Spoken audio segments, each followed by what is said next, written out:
Bismillahirrahmanirrahim. Assalamualaikum warahmatullahi wabarakatuh. Waalaikumsalam warahmatullahi wabarakatuh. Alhamdulillahirabbil alamin wa bihi nasta'inu ala umuri dunya waddin. Wassalatu wassalamu ala asrofil anbiya'i wal mursalin wa ala alihi washabbihi ajmain. Amma ba'du. Asyhadu an la ilaha illallah wahdahu la syarikalah al-malikul haqqul mubin wa asyhadu anna Muhammadan abduhu wa rasuluh. La nabiyya ba'dah shadiqul wa'dil amin. Fa ya ibadallah usikum wa nasibi taqallah wa ta'atihi la'allakum turhamun.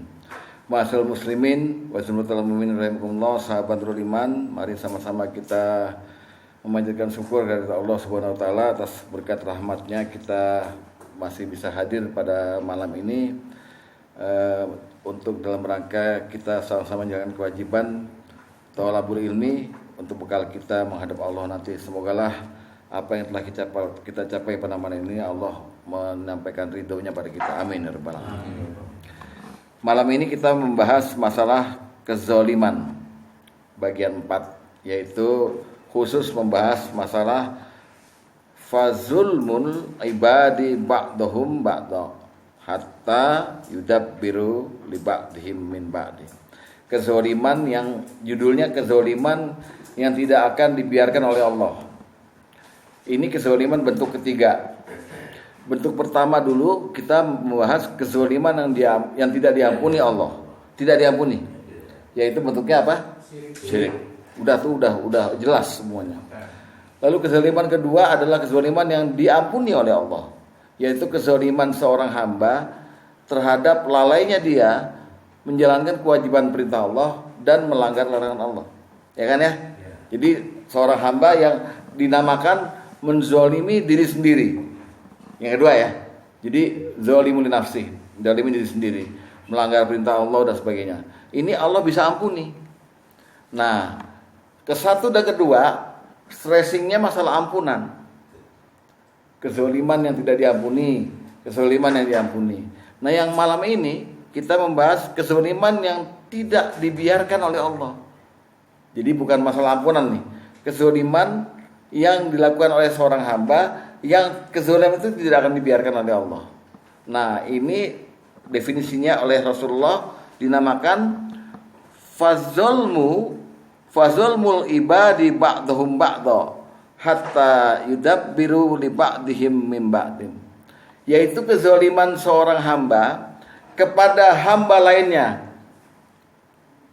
Ya, sampai mereka menyelesaikan urusannya. Ya, jadi yang mau dibicarakan malam ini yaitu maksudnya apa nih? Dalilnya apa nih? Apa ada zalim kayak gini nih? Maksudnya gini, Allah dan Rasulnya akan membicarakan seorang hamba bisa saja berbuat zalim dalam bentuk dia berbuat jahat kepada hamba lainnya. Jahat. Jadi mengandung dosa nih. Zalim yang mengandung dosa kepada sesama. Itu ya, nanti dalilnya saya kasih tahu. Jadi kita malam ini membicarakan maknanya, kemudian yang bab 2-nya kita bicarakan contoh-contohnya kayak apa nih kezaliman nih. Bentuknya kayak apa. Dan yang terakhir, makna kenapa kezaliman ini tidak dibiarkan oleh Allah. Maknanya apa? Maksudnya apa gitu, ya. Oke, kita mulai pertama. Kita mulai dengan bukti. Kita cari bukti dulu. Apa ada kezaliman yang seperti ini, ada apa enggak itu? Ternyata banyak bentuknya ya.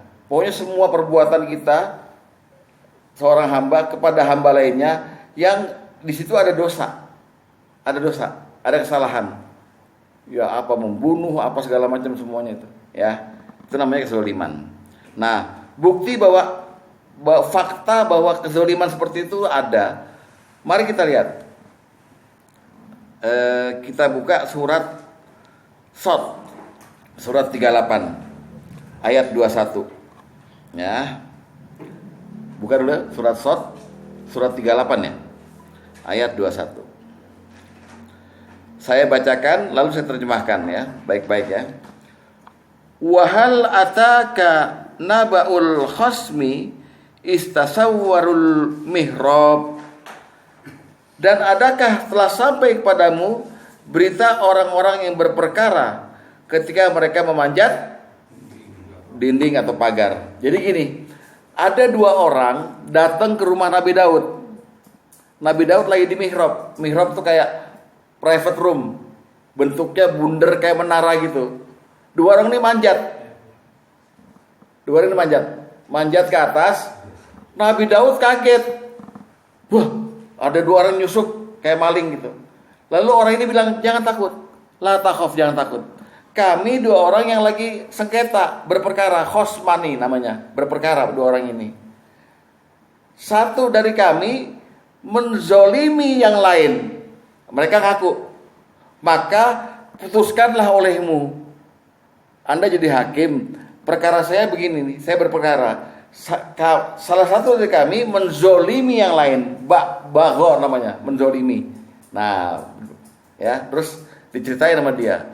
Saya punya kambing 1, dia punya kambing 99. Dia minta kambing saya. Gitu. Gimana menurut kamu Daud? Daud bilang, oh kalau gitu zolamaka. Dia yang punya 99 itu telah menzolimi kamu. Nah ini berarti ada bukti bahwa ada kezoliman itu. Ya, oke kita lihat ini. Itu nomor 21-nya, yang dua-duanya lihat. Isdakhalu ala Daud. Ketika mereka masuk menemui Daud, ya. Terus fafari aminhum, Daud kaget. Qalu, dia berkata, yang orang ini, la takhaf, jangan takut. Khosmani bagho ba'duna ala ba'din. Kita ini orang berperkara, orang yang sengketa. Salah seorang dari kita berbuat zalim kepada yang lainnya. Kata orang itu, maka berilah keputusan, fahkum bainana bil haq, dengan adil. Jangan kamu menyimpang dari kebenaran, tunjukkan kami jalan yang lurus. Lalu orang itu ngomong, inna hadza akhi lahu tis'un wa tis'una na'jah. Sungguh saudaraku ini punya 99 ekor kambing betina. Waliya na'jatu wahidah. Aku punya 1. Dia berkata lagi, yang orang yang punya 99 berkata, serahkan kambingmu padaku. Lalu dia mengalahkan aku dalam perdebatan. Nih, yang adu ngomong gini. Daud berkata, laqad zolamaka bisu ali na'jatika ila ni'ajihi wa inna kasiran amal khulata la yabghi ba'duhum ala ba'. Sungguh dia telah berbuat zalim kepadamu dengan meminta kambingmu itu untuk ditambahkan pada kambingnya. Dan sungguh kebanyakan dari orang-orang berserikat itu sebagian mereka berbuat zalim pada yang lainnya. Ini nunjukin bukti bahwa orang yang berperkara aja telah berbuat zalim. Maksudnya ini cerita menunjukkan bahwa ada perbuatan zalim antara orang dengan orang gitu loh. Dibuktikan Daud sendiri yang bilang, dia udah zalim sama kamu. Zalim. Maksudnya apa? Zalim. Jadi ada ya. Ada. Itu bukti pertama. Bukti kedua, Rasulullah pernah berdoa begini. Allahumma Allahumma inni a'udzubika minal faqri. Ya Allah, aku berlindung padamu dari kekurangan dan kehinaan. Ya, qillah wa zillah. Wa a'udzubika an aslima wa uzlam. Dan aku berlindung padamu dari menzalimi orang dan dizalimi. Berarti ada peristiwanya. Ya, bukti ya bahwa peristiwa orang berbuat zalim kepada sesama itu ada. Dan kita bahas di malam ini gitu loh. Ya, ini bukti dulu. Lihat, Dek. Hadis nomor 1 ya. Lihat.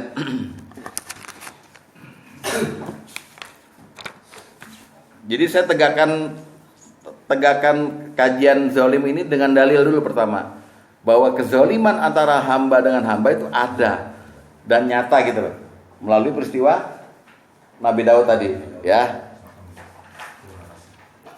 Lihat hadis nomor 1, Rasulullah pernah berdoa begitu ya. Dari Abu Hurairah, Rasulullah SAW mengucapkan atau berdoa, Allahumma inni a'udzubika minal faqri. Ya Allah, aku berlindung padamu dari kefakiran. Wa a'udzubika minal qillati wa zillah. Aku berlindung padamu dari kekurangan dan kehinaan.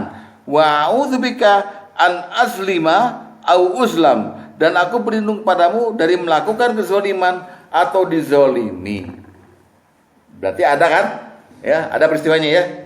Bukti kedua. Bukti ketiga, lihat tadi nomor 2. Larangan Allah. Lihat baik-baik ya. Dari Abu Dzar Al-Ghifari radhiyallahu anhu, dari Nabi sallallahu alaihi wasallam, beliau pernah meriwayatkan firman Allah azza wa jalla yang berbunyi gini, ya ibadi, wahai hamba-hambaku, gitu ya, inni haramtu zulma ala nafsi, sungguh aku mengharamkan kezaliman atas diriku. Lalu yang kedua, wa ja'altuhu bainakum muharrama, dan aku menjadikan kezaliman itu haram di antara kalian. Maka fala tazalamu, maka janganlah kalian saling menzalimi. Berarti ada peristiwanya. Itu bukti ketiga. Ya. Langsung. Bukti keempat, hadis nomor 6. Hadis nomor 6. Dari Abdullah bin Amru, dari Nabi SAW, beliau bersabda, iyyakum wa zulma, jauhlah oleh kalian perbuatan zalim. Ya, fa inna zulmatu yaumal qiyamah, karena kezaliman adalah kegelapan pada hari kiamat. Maka berdiri seorang sahabat, seorang laki-laki bertanya, wahai Rasulullah, ya, ayyul islami afdalu, bagaimana orang Islam yang afdol, yang paling utama itu? Nabi menjawab, ya, dia, ayyaslamal muslimuna mil lisanika wa yadik, yaitu saat kaum muslimin yang lain selamat dari lisanmu dan tanganmu. Berarti ada peristiwa orang zalim itu, yaitu ya, di mana orang lain gak selamat dengan lisan kita dan dengan tangan kita. Kalau ada peristiwa itu, berarti dia telah berbuat zalim. Berarti peristiwa zalim antara hamba dengan hamba ada nyatanya melalui 4 bukti ini, 4 dalil ini. Jadi kalau Bapak ditanya sekarang, apa ada sih orang yang berbuat zalim? Kan yang pertama kemarin zalim kepada Allah, berbuat syirik. Lalu yang kedua, zalim pada diri sendiri, melanggar perintah Allah. Nah ini ada nih yang ketiga modelnya, zalim antara hamba dengan hamba, yaitu di mana dia melakukan perbuatan jahat kepada orang lain. Lewat apa dalilnya? Lewat tadi Al-Quran, surat Shad, lalu ada 3 hadis ini membuktikan bahwa ada perbuatan zalim antara hamba dengan hamba. Sekarang kita masuk ke bab 2. Contoh-contohnya apa aja?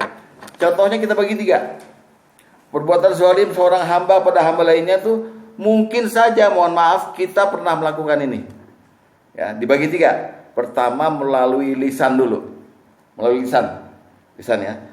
Yaitu orang yang suka merendahkan, mencela.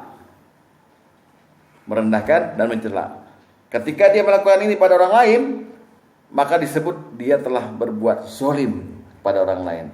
Al-Hujurat ayat 11. Lihat. Al-Hujurat surat 49 ayat 11.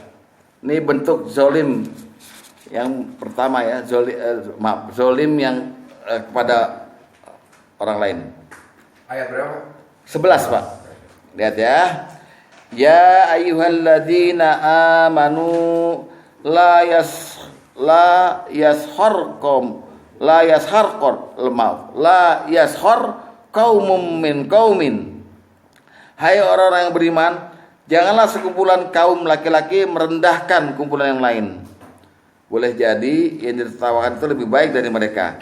Ya, jangan merendahkan ya. Dan jangan pula sekumpulan laki perempuan merendahkan kumpulan lainnya. Boleh jadi yang direndahkan lebih baik. Pertama itu ya. Kedua, wala talmizu anfusakum. Jangan suka mencela dirimu sendiri. Dan jangan memanggil orang dengan ejekan, gelaran-gelaran ejekan. Si kampret, si pengkor, si jangkung, nggak boleh tuh, ya. Si gendut nggak boleh.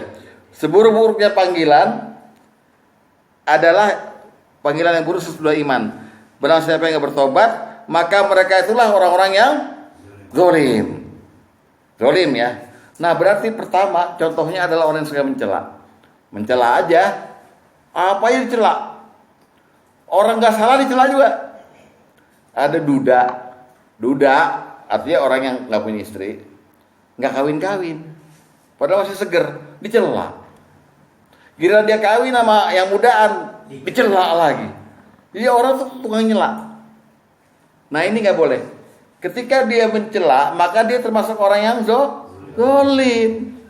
Satu. Kedua, nggak boleh mencela diri sendiri juga. Memang tujuannya untuk merendah. Contoh, ada ustadz yang bilang gini. Jadi Al-Fakir hari ini mau menjelaskan. Dia menyebut dirinya Al-Fakir. Orang yang miskin. Miskin apa sih? Miskin ilmu. Misal, jangan, nggak boleh. Seorang ustadz tuh mesti menampilkan dirinya. Oh, doktoral, profesor dong. Kalau lo nggak tahu lo belajar sama siapa, ya bidan aja mesti ada pelangnya. Saya bidan, sehingga orang percaya orang melahirkan di situ. Kalau dia nggak ada pelangnya kan dia nggak tahu kalau di bidan. Jadi nggak boleh seorang ustadz, seorang apa mencela diri sendiri gitu. Saya ini salah saya gini, nggak boleh. Tetap kita harus menampilkan Islam yang sebenarnya gitu. Ya, ini nggak boleh. Lalu jangan memanggil orang dengan gelaran-gelaran. Si hitam, si ini, si sombong, jangan, nggak boleh. Ya. Nah, itu. Oh, nggak boleh. Kalau itu satir, itu ngeledek. Ya. Jadi itu pertama. Contohnya dengan lisan. Ya, dikuatkan dengan hadis nomor 11. Lihat. Yang dengan lisan nih, hadis nomor 11, lihat. Ya. Dari Abu Hurairah radhiyallahu anhu, dia berkata, Rasulullah SAW bersabda, ya, wa kunu ibadallahi ikhwana, dan jadilah kalian semua hamba Allah yang bersaudara. Lihat tuh, sampai Rasulullah sampai begini ngomongnya. Al muslimu akhul muslim, seorang muslim adalah saudara bagi muslim yang lainnya. Lihat, la yazlimuhu, dia tidak boleh menzoliminya, wala yakhzuluhu, tidak boleh menghinanya, wala yakdzibuhu, enggak boleh mendustakannya, terus wala yahkiruhu, tidak boleh merendahkannya. At-taqwa hahuna, takwa itu di sini, di dada, kata Rasulullah. Cukuplah seorang muslim dikatakan buruk jika dia menghina muslim yang lainnya. Lihat, kullu muslimi ala muslimin haramun damuhu wa maluhu wa irduhu. Setiap muslim atas muslim lainnya haram darahnya, hartanya, dan kehormatannya. Jelas jadinya. Jangan sampai menzalimi orang melalui lisan. Itu contoh pertama. Oke? Sampai sini jelas gak? Jadi bapak-bapak jangan sembarangan ngomong sama orang. Jangan sembarangan ngomong. Kalau emang gak bisa ngomong baik, mendingan diem. Bahaya, bener. Jangan menyinggung perasaan, ya. Jangan kayak saya contohnya, gak serta-merta bilang goblok, jangan, gak boleh. Tapi kalau emang saya udah jengkel, kadang-kadang saya gituin, goblok lo, nggak apa-apa misalnya, gitu. Ya. Boleh. Ya boleh. Ya. Habis jengkel juga gue. Ya gitu ya. Ini kan sering ya kita ya, kalau udah akrab lama terus main celah aja, jangan. Kadang-kadang orang tersinggung, dibawa mati tersinggungnya, bahaya buat kita. Ya itu yang dalam lisan. Pokoknya mencela terus apa nggak boleh. Ya, merendahkan, termasuk merendahkan diri sendiri gitu. Kedua, contohnya dalam hormat hati. Dalam hormat hati. Jadi tadi dari lisan, sekarang kita juga bisa zalim pada orang dari hati, bisa. Buka Al-Hujurat tadi di ayat 12. Al-Hujurat ayat 12. Ya ayyuhallazina amanu, wahai orang-orang yang beriman, ijtanibu katsiran minaz-zon inna ba'da zonni ismun. Hai orang-orang yang beriman, jauhilah kebanyakan prasangka, curiga. Sebagian dari prasangka itu dosa. Nih kita sering nih, mana tuh malam-malam kerja, merek deh gitu. Nyangkain orang, nuduh-nuduh orang. Itu cuma di dalam hati. Hati itu. Tapi hati dilahirkan menjadi lisan. Lihat tuh. Dan janganlah mencari-cari keburukan orang lain. Lihat. Dan janganlah mengunjingkan satu sama lain. Dari hati yang berprasangka, lahirlah lisannya, kemudian menuduh-nuduh, nyari-nyari kesalahannya, terus dia gibahin sama orang lain. Tuh lihat tuh. Baru ditinggal suami 2 bulan. Udah lenje. Nah, lihat. Lisan tuh ini ayatnya. Ya. Jadi pertama kali tadi lisan doang, ya kita mencela orang. Yang ini pakai hati nih, zolim loh. Sekarang saya tanya, pernah nggak begini kita? Hah? Sering. Lihat orang nih, iya kalau nyangkanya baik nggak apa-apa. Waduh Ustadz nih sakit-sakit tetap ngajar, nah enak ya. Kalau ini enggak, dia pura-pura aja tuh pengen di ini tuh, pengen dibantuin orang gitu. Acting. Nah acting lo yang ngomong gitu. Ini zon nih, suzon. Makanya zon dibagi dua, husnuzon prasangka baik, suuzon prasangka buruk. Nggak boleh. Ba'dazon ismun kata ayat Quran. Setelah dia berprasangka buruk itu pasti dosa. Karena dia olah tuh dalam hatinya. Paham nggak? Ini zolim ini. Dari hati. Kenapa? Depan orangnya. Depan orangnya lo bukan gibah, bukan emang. Bukan langsung nuduh lo. Nuduh acting. Dari zon ya, dari hati. Tuh bahayanya terus tuh. Ya. Jadi ini daftar zolim ini saya ungkapin di sini karena memang perlu. Karena dalam kehidupan kita pasti kita lewatin yang namanya ini. Lisan kita nyakitin orang, hati kita nyakitin orang. Tuh. Sama agama lain boleh Ustaz? Hah? Misalnya di Kristen kita celah Iya. Nantinya nggak boleh. Sekarang kan kita ngomongin antara Islam dan Islam kan? Iya, tapi nantinya nggak boleh nanti. Ada dalil juga. Nantinya nggak boleh.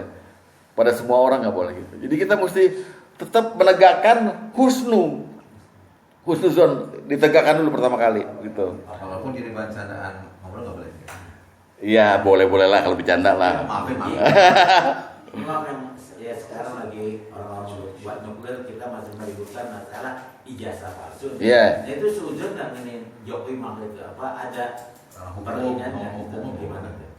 Kalau yang sekarang terjadi ini udah tingkat advance nih. Ini udah bener-bener gibahnya udah parah, zonnya udah parah. Kita udah ngomongin ini ngomong awal nih Pak.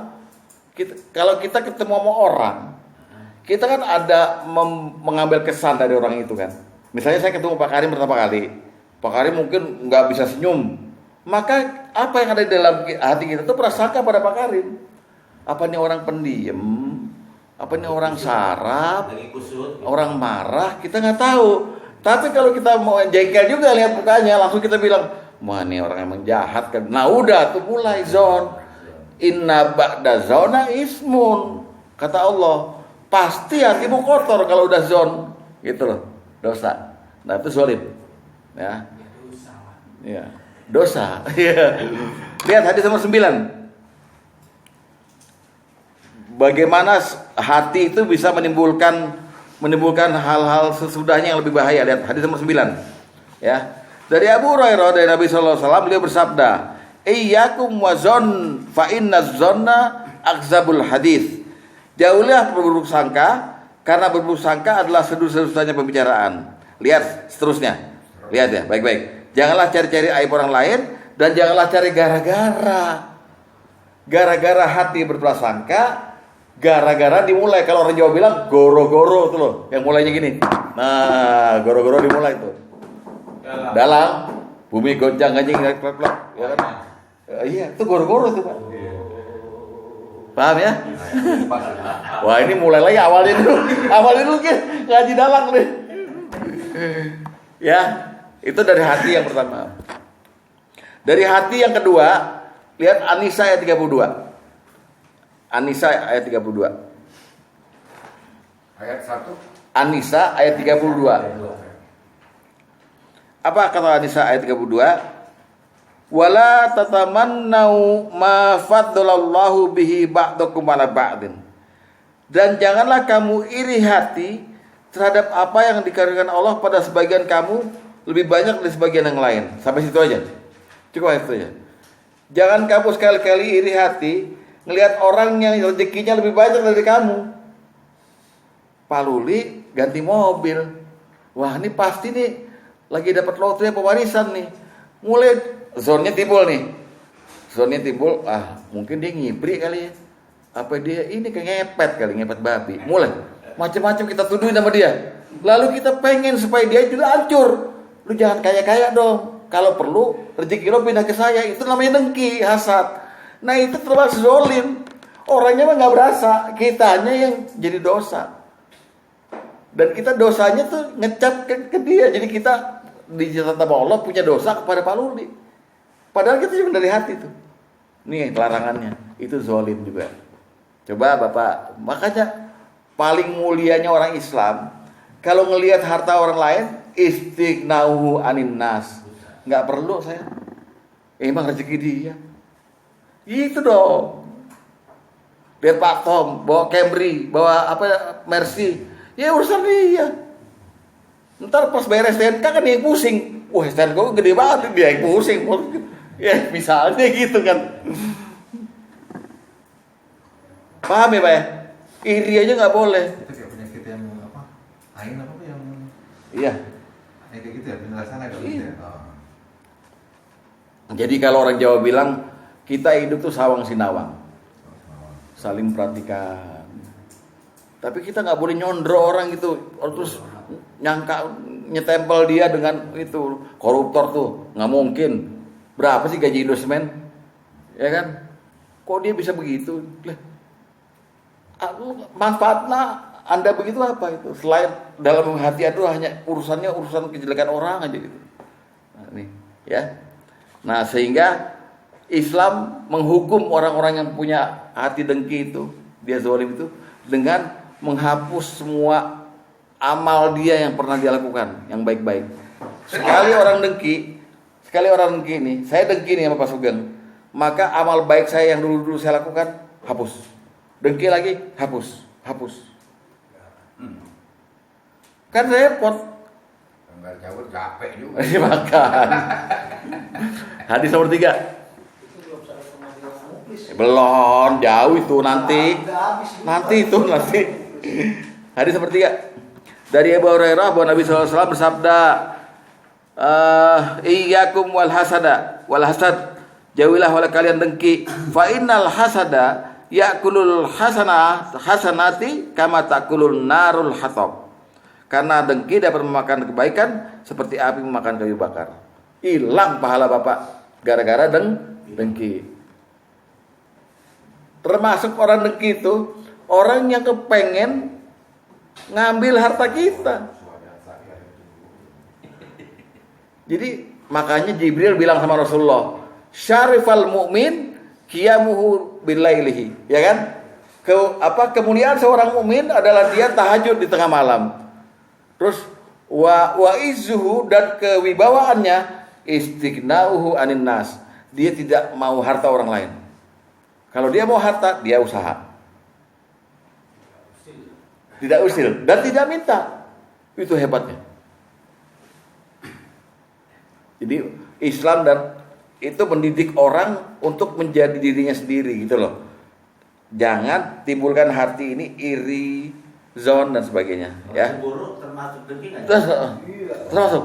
Cemburu termasuk dengki Pak. Tolong. Swadan saka. Termasuk kalau Pak Tom bilang gini, wah ini Cina nih, nah ini tuh. Gue kerja sama Om Lim, dia begitu deh. Nah, konfirmasi bahwa dengki itu ada di hati. Itu Bapak bisa lihat ciri khas dengki itu begini. Kalau orang dengki itu kalau lihat orang lain senang, dia susah. Lihat orang lain susah, dia senang. Bola. Nah, lihat surat Ali Imran 120. Ada yang begitu orang. Ada banyak. Ali Imran 120, lihat. Ali Imran 120. In tamsaskum hasanatun tasuhum. Kalau kamu ada kebaikan, ada rezeki, mereka sedih. Wa in tusibukum sayi'atun yafrahu biha. Tapi kalau kamu dapat bencana, mereka gembira. Itu ciri khas dengki. Jadi kalau Anda punya perasaan seperti ini, istighfar. Anda zolim. Ini contoh. Kita ini sama temannya ada orang. Udah ini. Terus saya jawabnya begini, nah itu udah rezekinya masing-masing gimana? Oh, bagus tuh. Bagus tuh. Itu menghapus dengki. Iya, jangan bicara itu. Udah rezekinya masing-masing. Allah memberikan rezeki sama gitu. Koma, tapi gue bagian nih dapat. Minta bagian deh komisi sama. Pak Ustadz, itu bukan karena memang kita jujur. Kita empatnya sama dia orangnya. Iya, kenapa? Tiba-tiba dia ketabrak sesuatu gitu. syukurin dah. Emang lu timbang kelakuan lu. Kan gitu, Pak. Bukan ya? Kalau bapak punya motor baru nyicil 2 bulan, hilang digondol maling. Malingnya kelihatan bawa kabur motor bapak. Itu yang bapak lakukan, doain dia supaya selamat atau bapak laknat, mati dong kecelakaan, aneh. Mati kecelakaan kan? Bapak dengki itu. Biar iya berarti Allah memang nggak ngizinin motor itu di bapak, di dia biarin aja. Kita ini jangan sujud sama Allah, biarin aja mungkin diganti lebih baik lagi. Ah itu ya lu. Kalau bisa. Besok gantian bawahnya. Oh dia pulang besok. Maksud kayaknya bahas yang ketiga ini masalah ini ya. Jadi masalah hati ya, Pak. Kebersihan hati nih ya. Lagi contoh, tadi lisan, sekarang hati kan ya. Nah, kezoliman dari hati ini yang menyertai dengki ini, biasanya dengki itu diiringi itu sama musuhan, al-adawah, sama marah, sama mutus silaturahim. Itu udah satu paket tuh. Jadi kalau orang dengki, dia akan cenderung marah hatinya sama yang didengkiin, marah, musuh, dan mutusin silaturahim. Maka kalau orang dengki sama orang, terus ketemu sama orang yang didengkiin, dia minggir, dia cenderung minggir. Ya, hati-hati. Jadi bapak jangan sampai nimbulin ngotorin hati sendiri ngeliat orang lain, jangan. Itu zolim. Jadi gimana kalau misalnya nih, Gimana? ini orang yang emang sombongnya setengah mati. Biarin. Ya kayak Yahudi gitu, memang putusannya gitu kan. Ya apakah itu zolim juga gitu? Maksudnya? Dia ini orang sombongnya setengah mati. Bapak kan, dapat cobaan iya. dari Tuhan. Iya. Mampus susah ngerasa. Jadi kita itu gatelnya zolimnya dari selain dari hati, dari sini juga kan akhirnya. Jadi jangan mensifati orang dengan sesuatu yang kita benci. Pasti yang keluar jadi aneh. Dan itulah zolimnya dari mulut itu. Itu nanti kalau orang yang nggak dengar juga, Allah udah mencatat. Orangnya dikasih tahu nanti sama Allah di hari kiamat. Ini Pak, tuh waktu itu ngomong begitu. Kamu maafin apa enggak? Enggak.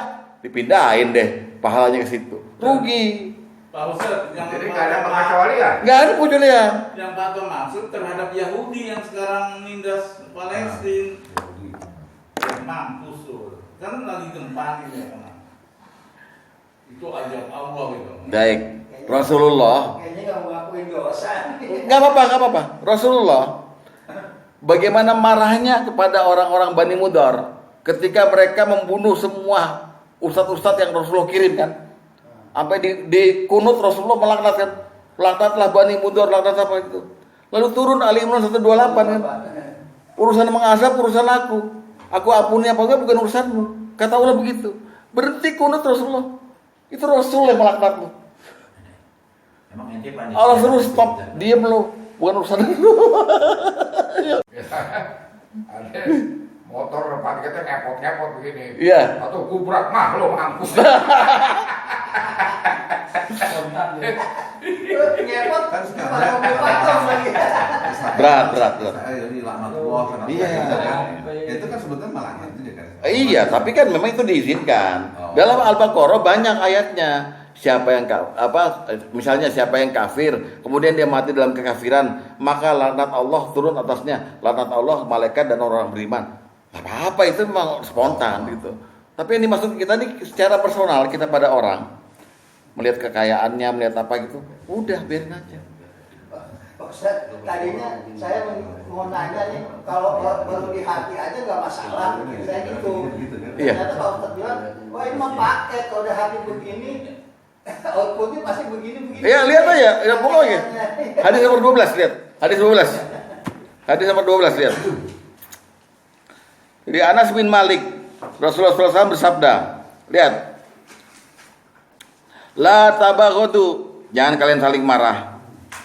Wala tafatu, ya kan? Taqatu kan? Jangan saling putus silaturahmi. Jangan saling bermusuhan. Wala tadabaru, wala tahasadu, jangan saling dengki.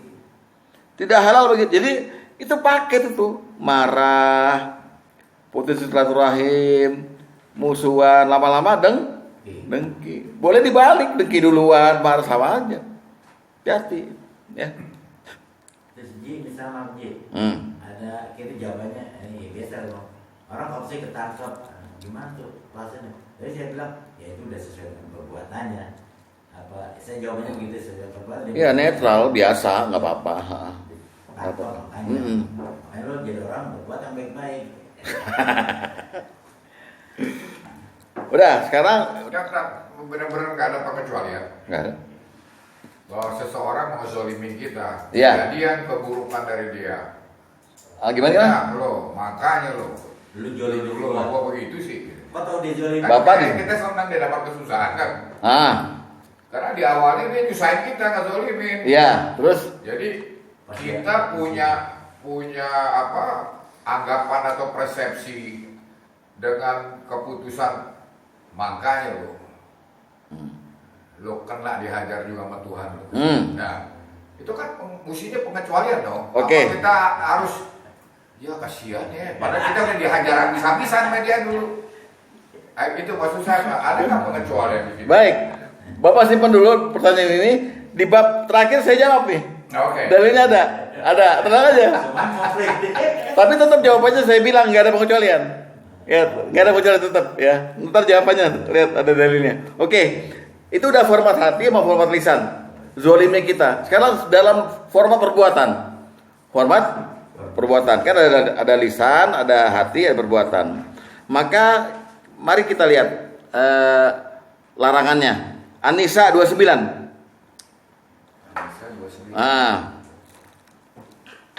Dan An-Nisa 30 ya, lihat ya. Lihat. Ya ayyuhalladzina amanu la ta'kulu amwalakum bainakum bil batil illa an takuna tijaratan an taradi minkum. Wahai orang beriman, jangan kamu saling memakan harta sesamu dengan jalan yang batil. Jadi maksudnya jangan sampai kamu rampas harta orang ya. Dan jangan pula kalau kerjasama kamu merugikan. Kecuali kamu boleh dengan jalan perniagaan yang berlaku suka sama suka. Ya artinya jujur ya. Jadi nggak boleh kamu kerjasama sama orang dalam hal harta, tapi kamu merugikan. Kamu ambil untung, kamu merugikan. Oke? Terus di 30-nya lihat. Waman yaf'al dzalik udwana wa zulma. Dan barang siapa yang berbuat demikian dengan melanggar hak dan zalim ya dan aniaya, kelak kami akan masukkan ke neraka. Nah, contohnya misalnya. Contohnya gini. Rasulullah itu melarang kita dagang goror. Perdagangan yang goror, penuh dengan dusta. Jadi dengan tipu menipu. Rasulullah pernah lewat di pasar, ketemu pedagang gandum. Ya kan? Dia nyelupin tangannya kan? Mahaza ya sahibut ta'am. Ini apaan nih? Ini apaan nih? Katanya. Lalu dia bilang, aswabahut sama ya Rasulullah. Semalam hujan, maka gandum yang basah saya taruh di bawah, gandum yang kering saya taruh di atas. Rasulullah terus nyurang gini. Lalu bilang, afala ja'al tahu fauqahu kayarhun nas. Kenapa kamu nggak taruh gandum yang basah di atas? Jual aja dengan harga murah. Jujur kamu. Man ghasyana laisa minna. Siapa yang menipu kami bukan golongan kami. Jadi jangan sampai ngerugiin orang gitu. Baik dalam dagang segala macam semua. Nggak boleh ngerugiin orang. Sekali Bapak ngerugiin orang dan membuat untung diri sendiri termasuk zalim. Ada termasuk zalim di sini. Gitu ya. Ini kisah yang tadi ada di hadis nomor 8 ya. Nanti aja di rumah bacanya. Yang tadi. Terus ya. Kita terus ke contoh-contoh lagi. Oh, atau larangannya hadis nomor 4. Dia dulu larangannya. Hadis nomor 4. Hadis berapa? 4. Naha Rasulullah SAW an bai'il goror. Rasulullah melarang jual beli goror. Goror tuh jual beli yang penuh dengan tipu menipu untuk mencari untung lainnya. Oke. Sekarang perbuatan yang juga merugikan orang dan zalim adalah orang yang punya utang udah sanggup bayar tapi ditunda. Saya ulang ya. Orang punya utang, jatuh tempo, udah ada uang untuk bayar tapi ditunda. Ntar kalau ditanya, kok nggak bayar kemarin hari Jumat? Kan mau waktunya bayar. Oh maaf saya kepake dulu. Zolim. Hadis nomor 5. Hadis nomor 5. Dari Ibnu Umar dia berkata, Rasulullah SAW bersabda, ya, matlul ghani zulmun. Orang mampu yang sengaja menunda-nunda bayar utangnya adalah orang zalim. Tuh contoh lagi. Kalau jatuh temponya belum, Ya belum jatuh tempo. kalau udah ada. Ini udah jatuh tempo. Iya. Udah ada. Kan syarat terpenuhi dong. Dia terus pakai lagi. Zalim. Kecuali kalau dia belum sanggup, memang belum ada ya. Belum ada, nggak apa-apa. Oh, ya. Akuin terus terang. Gitu loh. Oh, betul. Tapi kalau ini di bank beda, Ji. Apa ya? Apa misalnya saya kredit 10 tahun, Nah. 10 bulan. Nah, Saya lunasin belum 10 bulan, 5 bulan. Kena penalti. ya karena Anda terjerat dengan transaksi riba. Bunga berbunga, dia perlu biaya juga untuk Tergantung akad itu. makanya itu tergantung akad. Akadnya dulu tanda tangan. Gua ada duitnya. Saya kemarin kan gua janji emang 10 bulan. Nah, gua ada duit, gua ngomong pusing-pusing. Gua lunasin. Ya bapak kan naik penalti lah. Lu udah perjanjian ini kan jadi sekian kalau 5 bulan ya sekian kan berkurang hubungannya. Ditambah lagi kena penalti. Terus selanjutnya perbuatan yang zalim juga adalah membunuh tanpa hak gitu, zalim itu, menzolimi manusia jadi itu zalim itu. Dan ini akan dicatat sebagai orang yang zalim pada manusia lainnya itu. Nah ini saya ambil contohnya itu aja tadi yang saya ceritain sama Pak Basuki. Jadi Rasulullah itu dikasih tahu sama Allah bahwa yang membunuh sahabat-sahabatmu itu orang zalim. Mereka melakukan perbuatan zalim. Kan Rasulullah kan menangis tuh, hatinya melihat 70 sahabatnya dibunuh, Pak. Jadi kami ingin belajar Islam, tolong kirim sahabat-sahabatmu. Dikirim sama Rasulullah orang yang belajar. Semuanya dibunuhin semua. Tapi Rasulullah nggak berdaya karena mereka banyak. Dia sedikit. Maka Rasulullah dalam kunut nazilahnya, kunut apa namanya tuh? Beliau 1 bulan penuh melaknat itu. Turun Ali Imran 128. Lihat Ali Imran 128. Jawaban Allah terhadap laknatnya Rasulullah kepada orang yang bunuh itu di Ali Imran 128. Ali Imran 128. 128. Ya. Itu jawabannya Allah. Lihat baik-baik. Kata Allah, "Laisa laka minal amri syai'un." Tidak ada sedikit pun campur tanganmu dalam urusan mereka itu. Au yatuba alaihim. Au yu'adzabahum. Allah mau menerima taubat mereka atau mengazab mereka. Fa innahum zalimun. Karena mereka itu yang membunuh sahabatmu semuanya zalim. Gitu. Ya. Jadi membunuh itu zalim. Ini ada kecualinya, nggak ada juga. Ada, kalau membunuhnya itu memang diperintah oleh agama. Bukan. Orang murtad. Iya.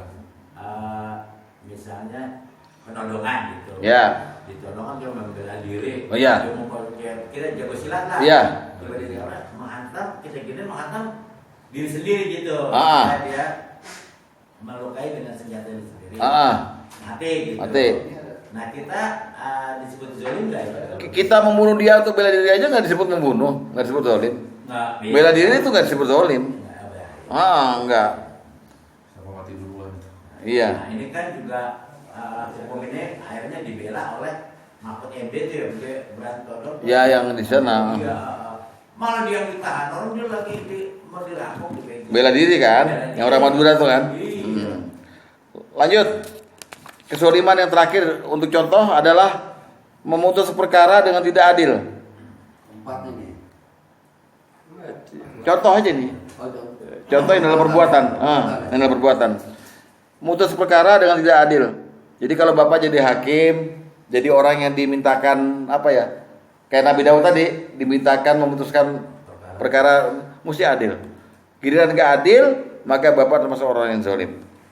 Lihat Al-Maidah ayat 5 ayat 45. Al-Maidah ayat 45.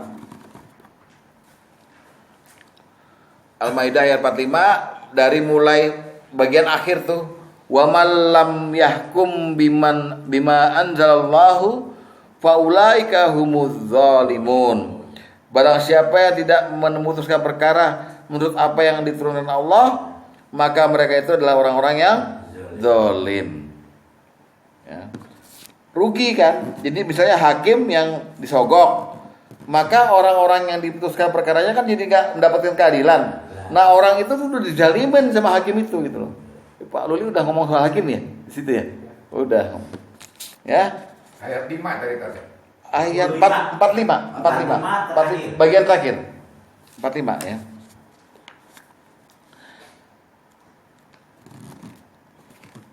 Makanya untuk hakim yang seperti ini Allah menjauhinya dia. Selama dia berbuat zalim, Allah tidak mendekat kepada hakim yang zalim. Hadis nomor 7. Hadis nomor 7 lihat. Ah, oh iya. Baris.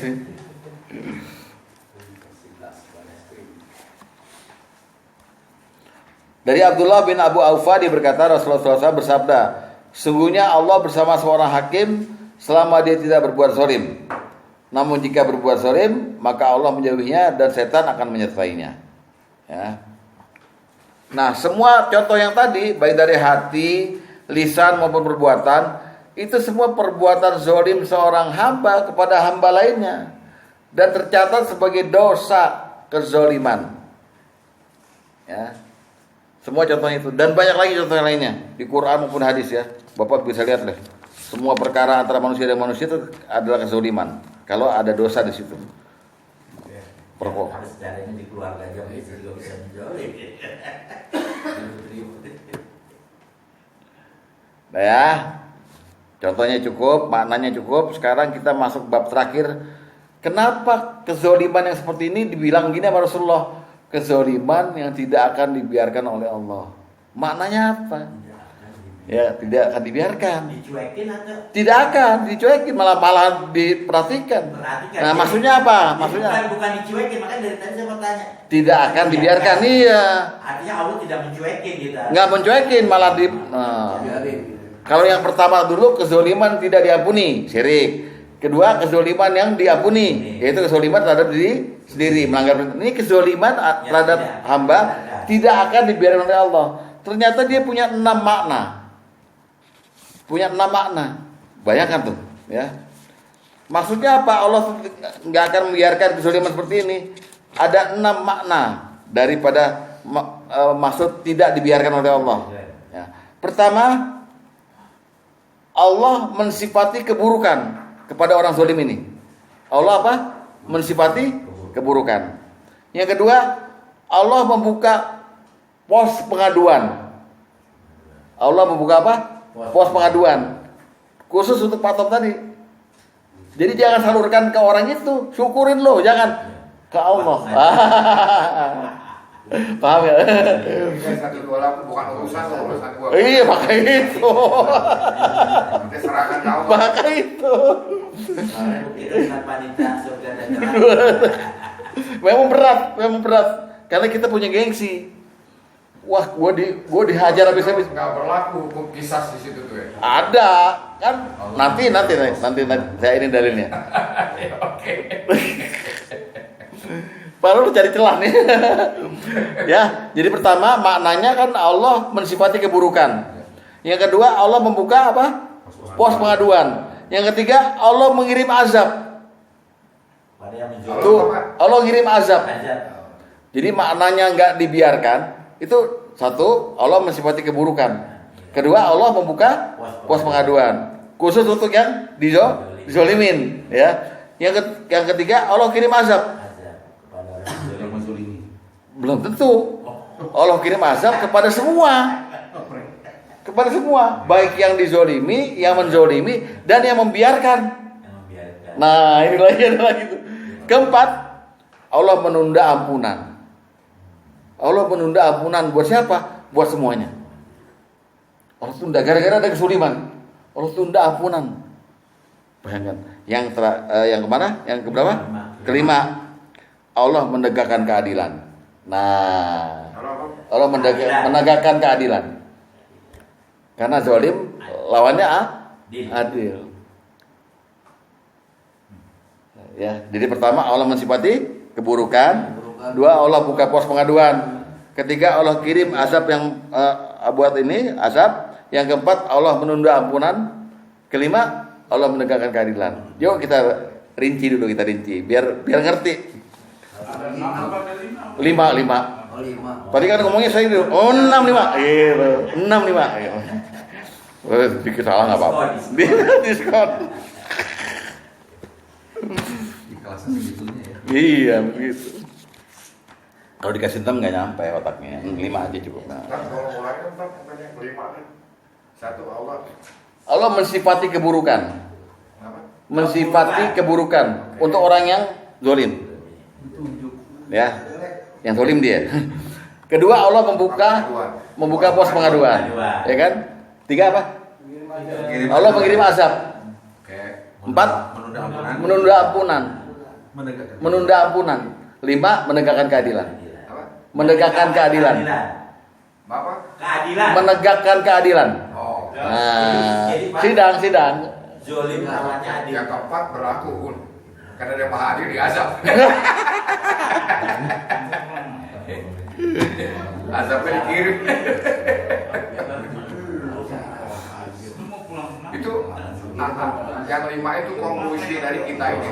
Iya, artinya mendalami makna kezaliman yang kita omongin ini, kezaliman yang tidak dibiarkan oleh Allah. Makna tidak dibiarkan itu ini 5 ini. Allah enggak, kan ini misalnya orang zalim nih, orang ini zalim kepada ini, Allah nggak biarkan itu. Nah, makna nggak dibiarkan apa? 1, Allah sifati dengan keburukan. 2, Allah kirim azab. 3, gitu loh. Itu makna tidak dibiarkan.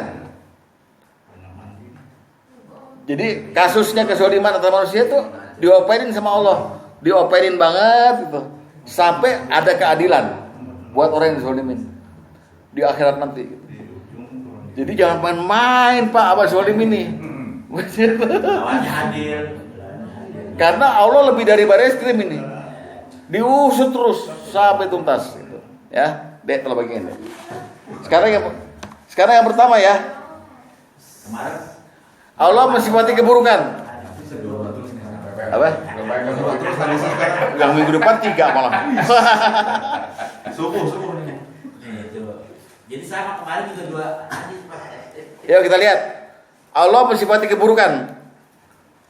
Hadis nomor pertama. Dari Abdurrahman bin Gonmi sampai kepada Rasulullah SAW. Apa kata Rasulullah SAW? Khiyaru ibadillah alladzina idza ru'u dzukirallah. Sebaik-baik hamba Allah ialah hamba yang senantiasa mengingat Allah. Wa syiraru ibadillah, dan seburuk-buruk hamba Allah ialah orang-orang yang suka mengadu domba. 2, memecah belah antara mereka. 3, suka berbuat zalim. Jadi Allah cap sebagai seburuk-buruk hamba. Setiap ada kezaliman yang dilakukan oleh manusia pada manusia lainnya, langsung dicap sebagai seburuk-buruk hamba. Dalam Quran, seburuk-buruk hamba siapa? Di Quran? Enggak, seburuk-buruk hamba siapa? Innal ladzina kafaru min ahlil kitabi wal musyrikina fi nari jahannama khalidina fiha ulaika hum syarrul bariyah.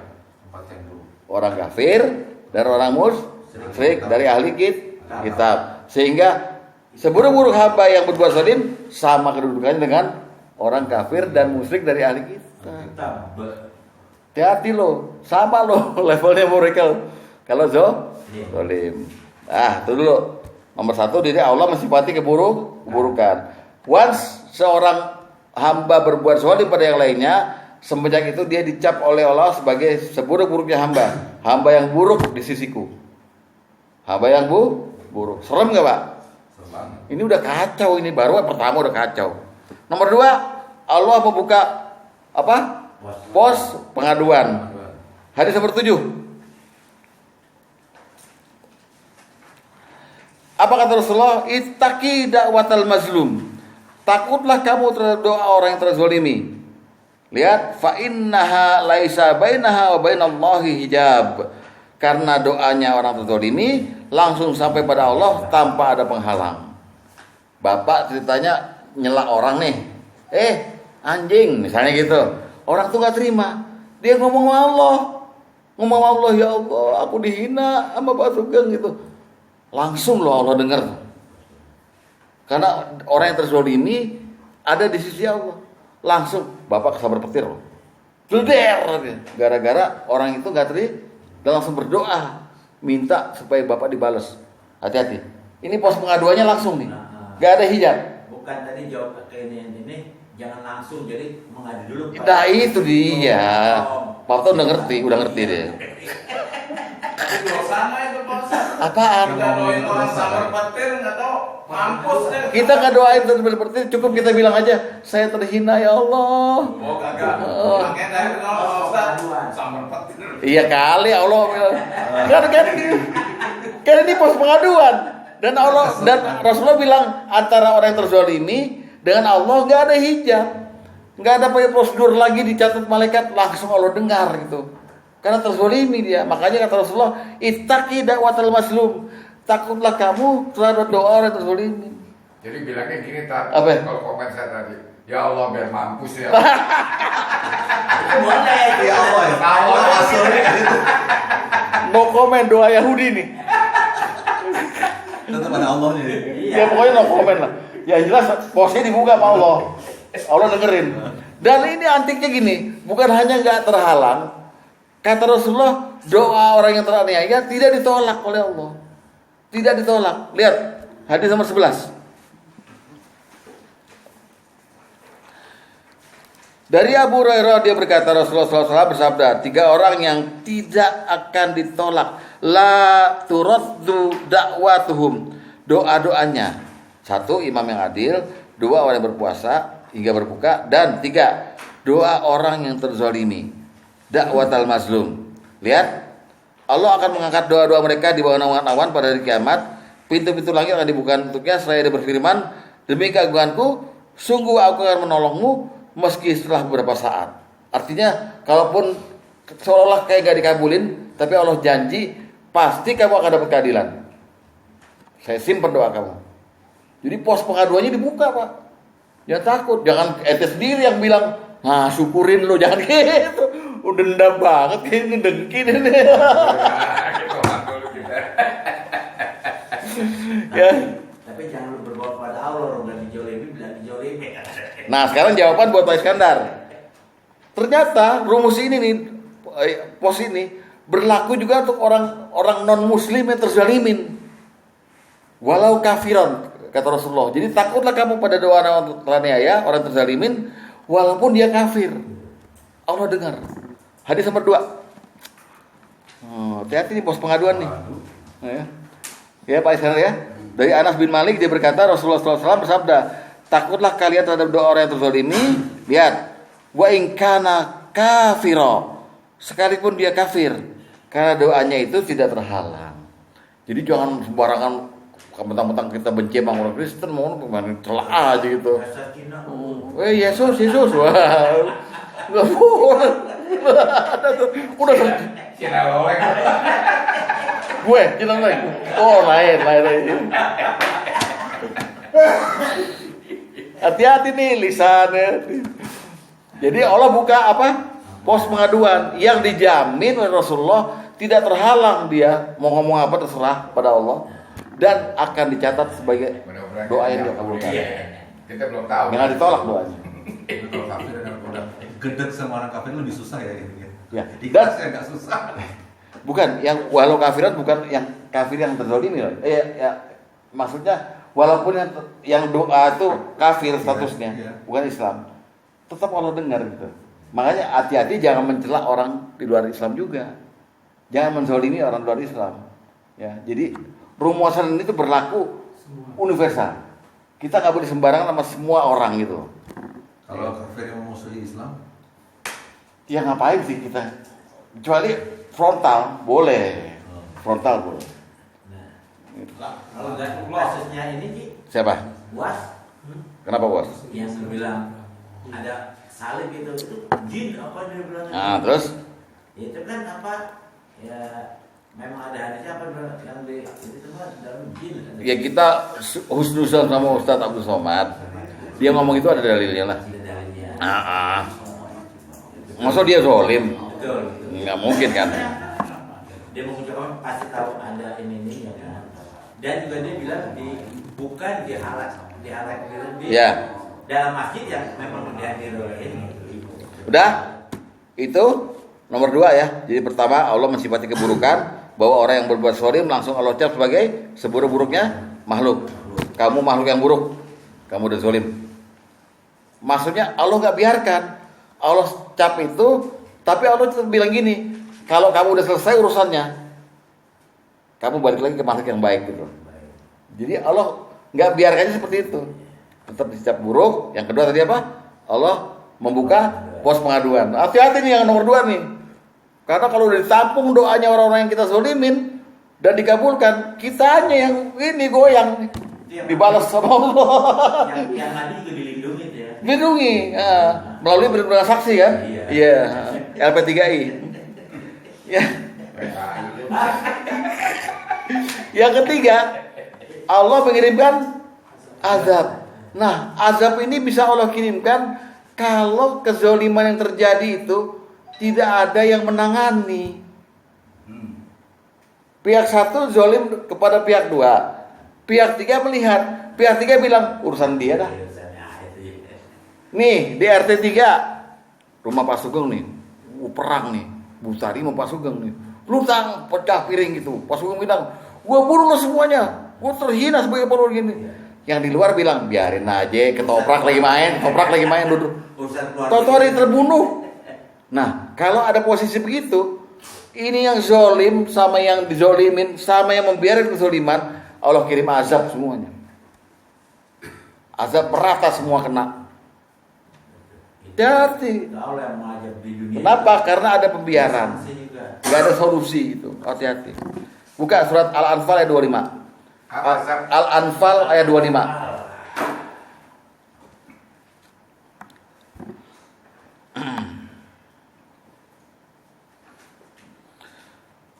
Wattaqu fitnatal la tusibannal ladzina zalamu minkum khassah. Ya, mantap bacanya. Khassah. Ya kan? Wattaqu fitnatal la tusibannal ladzina zalamu minkum khassah. Takutlah kamu daripada siksaan atau azab yang tidak khusus menimpa orang yang zalim saja di antara kamu. Kenapa kok ada ayat begini? Karena ada kezoliman terjadi, nggak selesai, ada pembiaran. Kita berdoa. Pihak ketiga nggak menyelesaikan juga. Bingung kan? Bagaimana? Zaman sekarang. Nah iya bang. Makanya asap di mana-mana banjir. Semua kena itu. Lihat hadis nomor 9. Hadis nomor 9.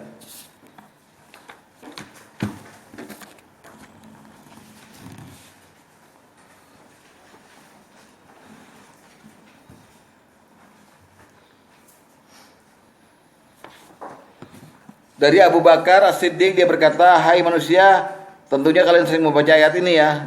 Ayat ini tuh, hai orang beriman tuh ada di Al-Maidah 105. Ntar aja lihat di rumah ya. Sungguhnya aku mendengar Rasulullah SAW bersabda. Lihat kata Rasulullah nih. Ya, innan nasa iza ra'au zaliman falam yakhuzu ala yadaihi au syaka ayu ammahumullahu biqabin min. Sungguhnya jika manusia melihat orang lain berbuat zalim, namun mereka tidak berusaha mencegahnya, maka boleh jadi Allah akan meratakan siksaan pada mereka semuanya. Nah, boleh jadi. Ini termasuk di tetangga ya, itu yang tengah 40 kan orang berzina, tahu, Iya. tapi dia tidak mencegahnya. Iya. Nah, tapi ada yang juga ini, kalau gua bagi gua kasih tahu. Nah, itu loh. Kalian bagi kita ke pohon ampunan. Sama zalim semua. Maka kata Rasulullah, kalau ketemu orang yang berbuat zalim pada orang lain, tolonglah keduanya. Tolonglah orang yang berbuat zalim, tolonglah orang yang dizolimi. Nah, ada sahabat tanya, Kita udah tahu cara nolong orang yang dizolimin. Cara nolong orang yang menzolimi gimana? Kata Rasulullah, cegah dengan tanganmu, jangan sampai dia berbuat zolim lagi. Paham? Nolong orang yang dizolimin gampang. Iya. Orang yang berbuat zolim, kamu larang dia, gitu loh. Caranya begitu. Hadis nomor 3. Wah, cakep ini ya. Hancur dah. Udah pergi ke pos pengaduan aja. Kalau lu bilang jual yuk gitu. Rumah pastor ya. Dari Anas radhiyallahu anhu dia berkata, Rasulullah SAW bersabda, tolonglah saudaramu yang berbuat zalim, dia dizalimi. Mereka bertanya, wahai Rasulullah, jelas kami faham menolong orang yang zalimi, tapi bagaimana kami harus menolong orang yang berbuat zalim? Beliau bersabda, ta'khuzu fauqa yadayhi, pegang tangannya agar tidak berbuat zalim. Tahulah maknanya lah, tahulah ya. Tahulah. Kayaknya dari tangan Jokowi bisa. Bawa ke polisi gitu. Aduh. Memang rumit Pak ajaran agama, tapi begini kan mengarahkan kita pada yang adil, yang bagus gitu loh. Jangan sampai kita zalim. Bukan kata gua, kata hadis, kalau kata. Iya, lu ngarang lagi Cina lo. Cina apa? Dasar Cina lo gitu ya. Yang keempat, Allah menunda ampunannya. Allah nunda ampunannya. Jangan main-main nih gitu. Lihat baik-baik nih. Ketika Allah ditanya, Nabi pernah berdoa nih. Berdoa gini, ya Allah, buat umatku berikanlah mereka kebahagiaan dan ampunan. Nabi berdoa begitu. Allah jawab, oke Muhammad, untuk umatmu aku ampuni mereka, kecuali orang yang berbuat zalim. Kalau orang yang berbuat zalim pada yang lainnya, maka aku serahkan nasibnya, ampunannya kepada orang yang dizalimin. Selesaikan dulu. Bingung nggak? Aku nasibnya dia diampuni sama aku apa enggak? Aku serahkan pada orang yang dizalimin. Hadis bangkrut. Belum nih, belum sampai situ Pak. Selesaikan dulu masalahnya sampai di ridho. Ya. Itu makna yang Pak Agus tangkep. Tapi Allah itu kalimatnya. Saya serahkan orang yang dizalimin ini kepada orang yang berbuat zalim ini kepada orang yang dizalimin. Saya serahkan. Udah beres baru lapor lagi deh. Saya nggak tahu gimana tuh maknanya. Kalau yang tadi maknanya yang diungkap ini hadis bangkrut tadi. Ini maknanya gitu. Coba lihat hadis nomor ke-13. 13. Hadisnya TST. Dari Abdullah bin Kinanah bin Abbas bin Mirdas As-Sulami, dia berkata bahwa Nabi SAW berdoa pada Allah memohon kebahagiaan dan ampunan untuk umat beliau. Maka Allah menjawab, kata Allah, inni qad ghafartu lahum, aku ampuni mereka semua. Ya, ma khala zalima fa inni akhuzu lil mazlumi minhum. Ya, kecuali orang yang berbuat zalim, maka aku berikan orang yang berbuat zalim itu kepada yang terzalimi. Jadi semua diampuni kecuali yang berbuat zalim. Enggak diampuni kan? Enggak diampuni, tapi diserahkan kepada yang berbuat yang bersalah. Dah, itu dulu. Mari kita lihat sekarang gimana sistemnya gitu kok Allah nunda ampunannya ya. Kita lihat dulu pelan-pelan nih. Surat 42. Surat 42. Surat apa namanya? Apa? Surah ayat 40 sampai ayat 43. Lihat baik-baik Pak ya. Ini pentingnya Bapak untuk segera mencari orang-orang yang pernah Bapak zalimin. Ya. Lihat. Langsung ya, wajazaa sayyi'atun misluha. Dan balasan satu kejahatan, ya zalim ya. Balasan satu kejahatan adalah kejahatan yang serupa, oke? Ya. Maka barang siapa memaafkan dan berbuat baik, maka pahalanya atas tanggungan Allah. Lihat baik-baik. Sungguhnya dia tidak menyukai orang-orang yang zalim. Artinya orang zalim itu yang mana? Yang berbuat jahat tadi kan? Ya. Tapi orang yang dizalimi yang mana? Ya, orang yang berzalimi Allah tawarkan. Kalau dia bisa memaafkan, Allah kasih pahala. Dan Allah nggak menyukai orang-orang yang berbuat zalim. Terus Sesungguhnya orang yang membela diri sesudah terzolimi nggak dosa. Jadi kalau dia misalnya dia digampar, dia balas gampar lagi, nggak apa-apa, silakan, oke, ya kan? Ada kan? Soalnya kan udah Allah tetapkan balasan kejahatan serupa, ya. Terus yang 42-nya lihat, sesungguhnya dosa itu hanya atas orang-orang yang zalim kepada manusia dan melampaui batas di muka bumi tanpa hak. Mereka ada azabnya. Terakhir, tawaran kepada orang-orang untuk menyelesaikan masalah nih antara yang menzalimi dan zalimi. Walaman sabara wa ghafara inna dzalika lamin azmil umur. Ada keutamaan untuk menyelesaikan dengan cara permaafan. Maka carilah itu. Taruh sabar untuk orang yang dizolimin kan. Tapi lihat baik-baik.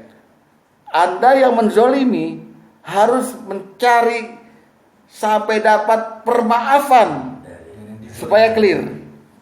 Sekali Anda dapat, Allah nggak catat Anda zolim lagi. Tapi kalau Anda nggak dapat apa-apa di akhirat kecuali kerugian, neraka dan ampunannya nggak dapat. Ditunda ampunannya. Jadi yang dicari apa? Permaafan. Makanya Allah taruh di ayatnya inna min azmil umur. Ini mesti sesuatu yang didahulukan, diutamakan. Cari permaafan.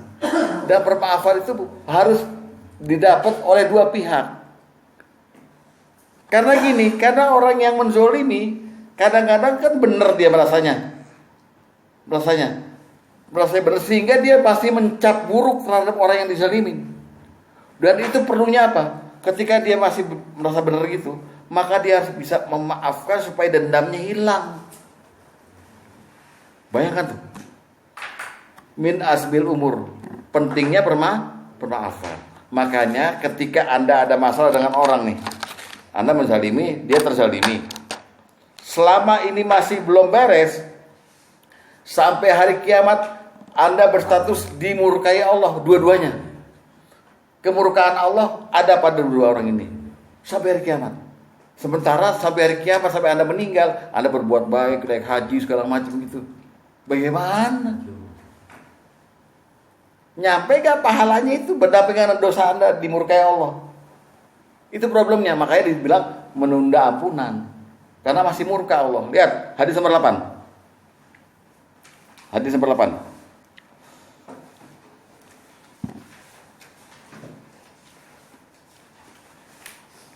Dari Ibnu Umar dia berkata, aku pernah mendengar Rasulullah SAW bersabda, barang siapa bermusuhan dalam satu kebatilan, padahal mereka tahu, maksudnya tahu dalilnya, tahu segala macam, tahu posisinya ya, maka mereka akan selalu dalam kemurkaan Allah sampai mereka mencabutnya. Sampai ada kata damai, ada senyum antara keduanya, ada pelukan antara keduanya. Oke. Kemurkaan Allah, murka, tahu murka gak? Diomelin, dimarahin ya, ya Pak Karim, marah ya. Coba Bapak pertimbangkan baik-baik hati Bapak nih. Tolong cairkan hati Bapak demi mendapatkan ampunan Allah. Jadi Bapak istighfar di malam hari nih, tapi ada ganjilan dengan orang lain. Baik dalam posisi Bapak terzalimi atau dizalimi, percuma. Ya Allah, ya saya ampunin, selesaikan dulu. Saya masih murka sama kamu. Saya masih murka kata Allah. Kalau lu nggak mau. Tadi yang dizolimi harus memaafkan. Yang menzolimi harus memaafkan. Harus. Kalau yang dizolimi, Dua-duanya memaafkan. Karena gini, posisi yang menzolimi saja, dia udah zolim nih, menzolimi. Dia tuh ada rasa tadi marah, dengki, permusuhan segala macam. Itu harus clear juga. Dengan cara apa? Dengan cara memaafkan, memposisikan dia positif di mata di hati dia, sama-sama memaafkan. Makanya kewajiban orang kan wal afina anin nas, memaafkan. Nggak ada orang wajib minta maaf. Wajibnya orang memaafkan manusia. Wal gadhi minal ghaisa, tahan emosi marahmu, wal afina anin nas. Dan maafkan manusia. Baik dalam posisi dia menzolimi atau terzolimi. Yang dizolimi maaf, terus kita mencari yang menzolimi gitu. Ya dua-duanya. Yang duluan malah lebih utama. Dua-duanya.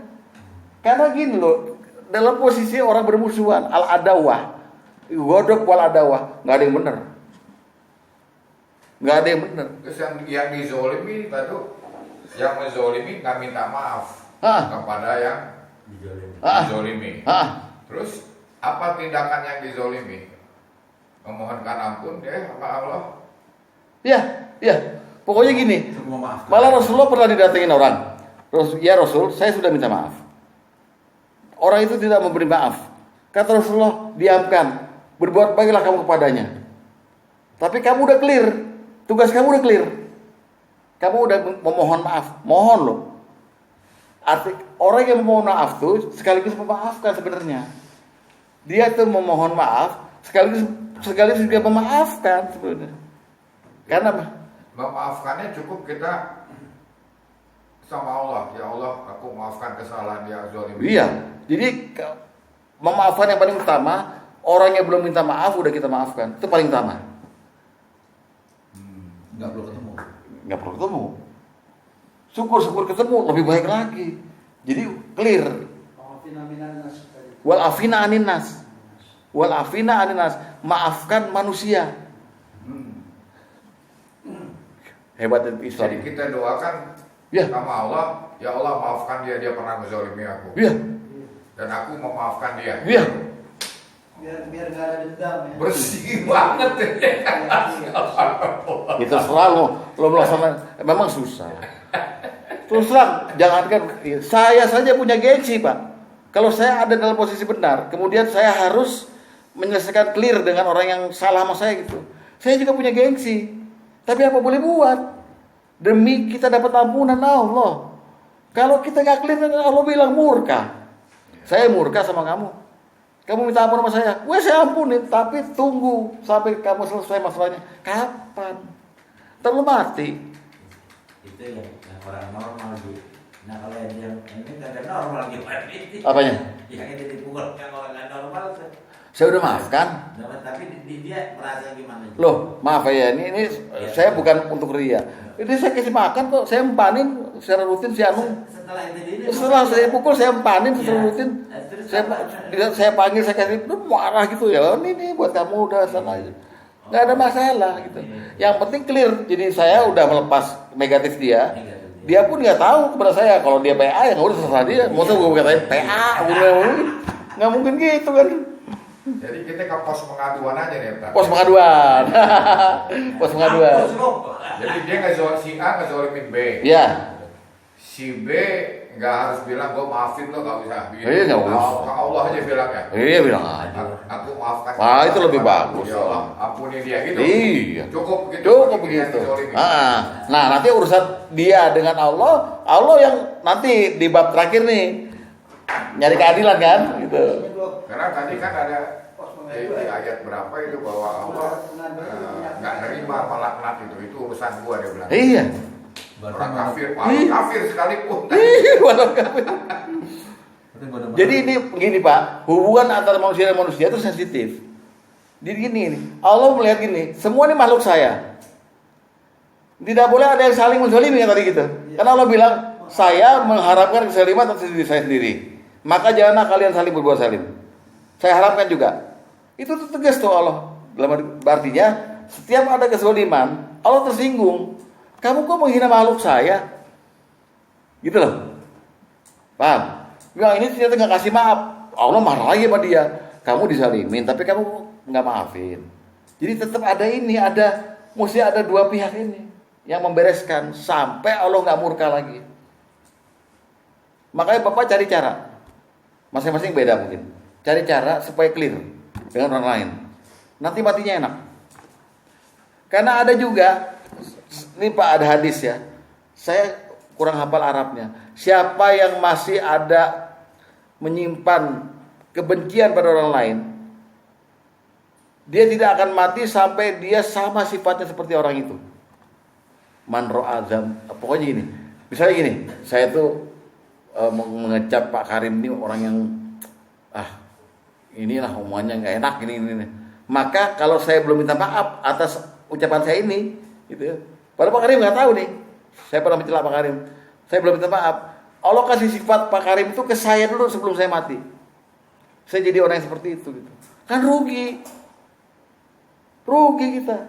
Jadi nggak ada cerita tuh Tete, takutlah sama orang yang kau zalimi karena doanya pasti dikabuli. Artinya kalau dia minta sama Allah supaya kita dirahmat sama Allah, Allah juga nggak terima, itu urusan Allah. Iya, tapi jangan takut kesana arahnya gitu. Iya, bukan gitu.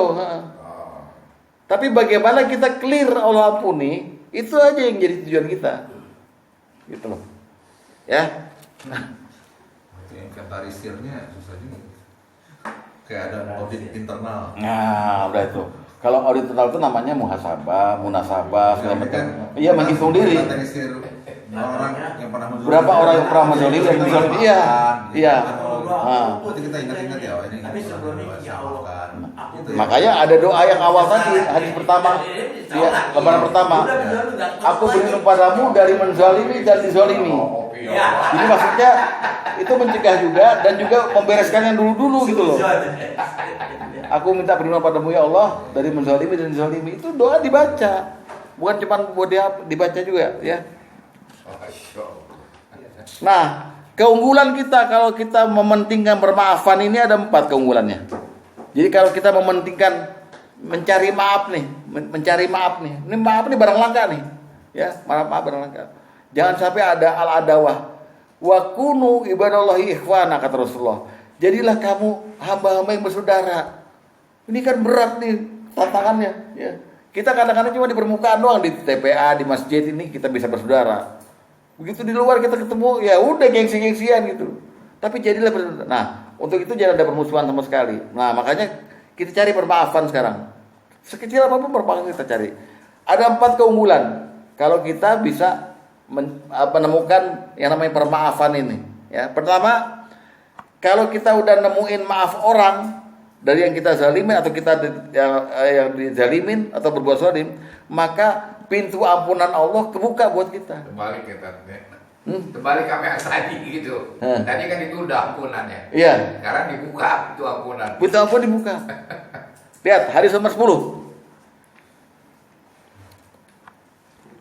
Dari Abdullah bin Amr bin As dari Nabi sallallahu alaihi wasallam bahwasanya beliau bersabda sedang beliau berada di atas mimbar. Lihat kata Rasulullah, lihat nih, ya.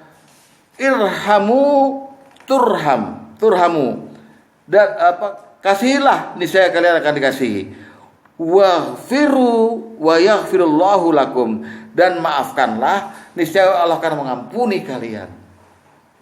Maafkanlah manusia, niscaya Allah akan mengampuni.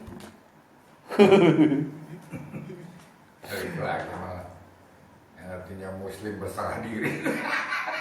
Iya, udah. Pos aja, pos pengaduan. Nomor 2, karena ada 4 nih. Yang nomor 2, kalau kita berhasil mencari permaafan, kita meniru akhlak Nabi. Nabi itu pemaaf, Pak. Nabi itu pemaaf. Bahkan Nabi itu disuruh jadi pemaaf melalui ayat khusus tuh. Khuzil afwa wa'mur bil urfi. Itu ayat yang nyuruh Nabi, Nabi, maafin semua orang yang zalim pada kamu. Maafin semua. Allah perintahnya begitu. Ya, kalau kita berhasil begitu, maka kita termasuk orang yang meniru akhlak Nabi. Hadis nomor 5. Dari Hisham bin Urwah, dari ayahnya, dari Ibnu Umar, tentang firman Allah Azza wa Jalla, khuzil afwa. Ini ada di Al-A'raf 199 ya. Nanti tolong dilihat di rumah ya.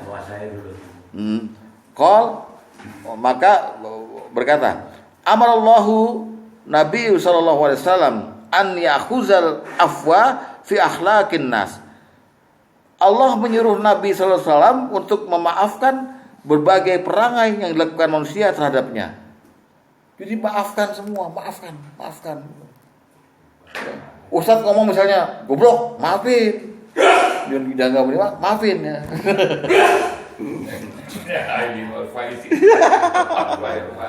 Udah, nomor 3, kalau kita berhasil cari permaafan, maka Allah angkat derajat kita.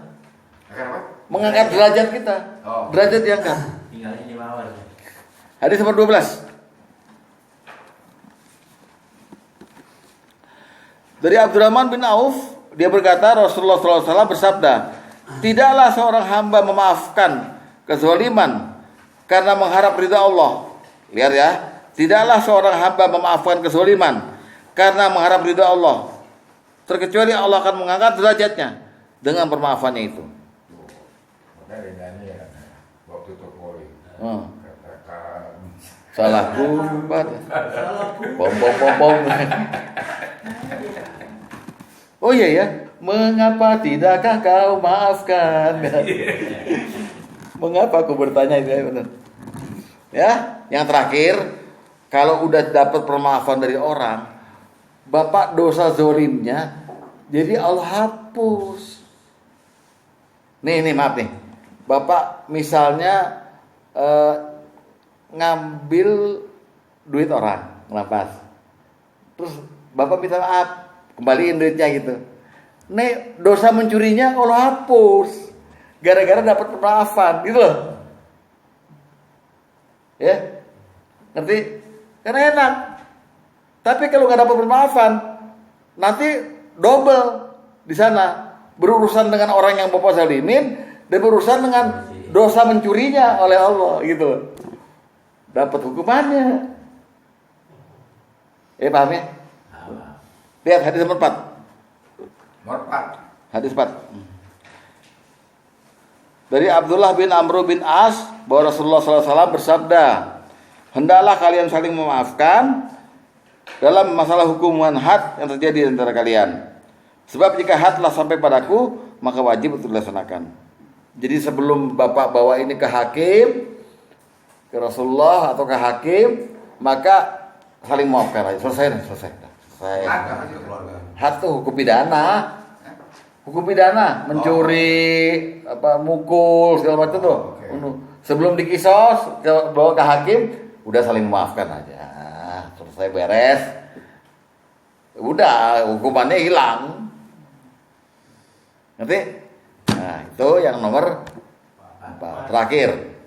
Ya, jadi udah nih ya, Allah tunda ampunan nih. Kalau Anda nggak selesai, tapi Anda selesai, maka ampunan jalan lagi ampunannya. Istighfar Bapak berlaku, Ustaz. Gitu. Zolim.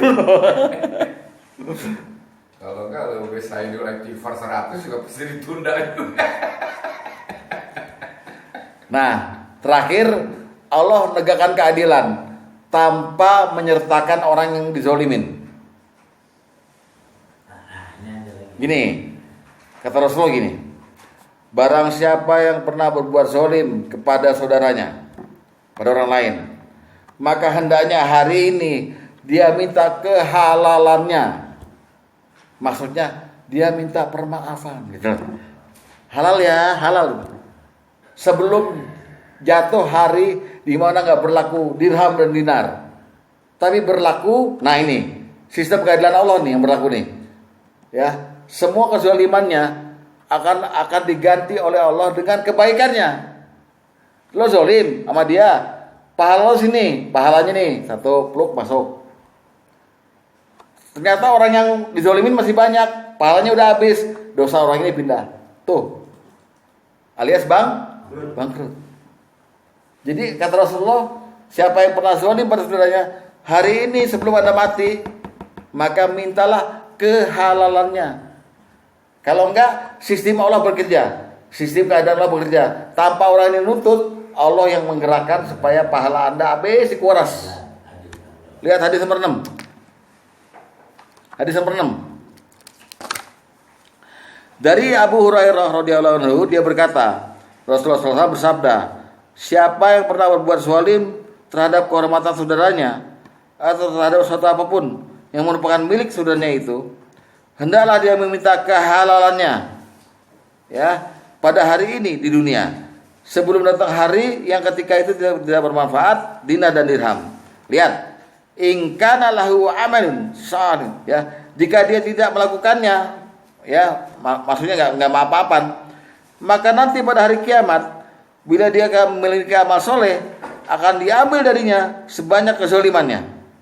Apabila dia tidak memiliki kebaikan lagi, maka keburukan sebenarnya yang dizalimi itu diambil lalu ditimpakan padanya. Ini sistem keadilan Allah. dan hanya Allah yang tahu jumlahnya. Oke. Nah, ini namanya hadis bangkrut. Kata hadis bangkrut apa? Lihat hadis bangkrut, hadis nomor 14. Nih. Detailnya lihat ya. Detailnya. Ini pasti semua dialamin Bapak nih. Dari Abu Hurairah bahwa Rasulullah SAW pernah bertanya kepada para sahabat, "Atadruna ma'al muflisin?" Tahukah kalian siapakah orang yang bangkrut itu? Para sahabat menjawab, "Menurut kami orang yang bangkrut itu di antara kami adalah orang yang enggak memiliki uang dan harta kekayaan." Rasulullah SAW bersabda, lihat nih. "Sungguhnya umatku yang bangkrut adalah orang yang pada hari kiamat datang dengan membawa pahala sholat, puasa, dan zakat." Kita semua bawa kan? Ya. Tapi di samping itu, dia juga datang dengan membawa dosa, mencaci maki orang, menuduh orang, makan harta orang, menumpahkan darah orang, dan menyakiti orang lain. Setelah itu, pahalanya akan diambil untuk diberikan pada setiap orang. Saya tanya Bapak, yang ambil siapa? Allah. Sistem keadilan Allah bekerja sendiri, nggak usah dituntut. Diambil kan ya dari mereka yang jadi korban zalimannya, hingga pahalanya habis. Sementara keadilan mereka banyak yang belum terpenuhi, maka sebagian dosa dari setiap orang tersebut diambil dari mereka, dibebankan padanya, hingga akhirnya dia dilemparkan ke tahu sendirilah, neraka. Maka hubungi pos pengaduan Allah 321-538-021. Demikian, semoga manfaatnya. Wassalamualaikum warahmatullahi wabarakatuh. Waalaikumsalam.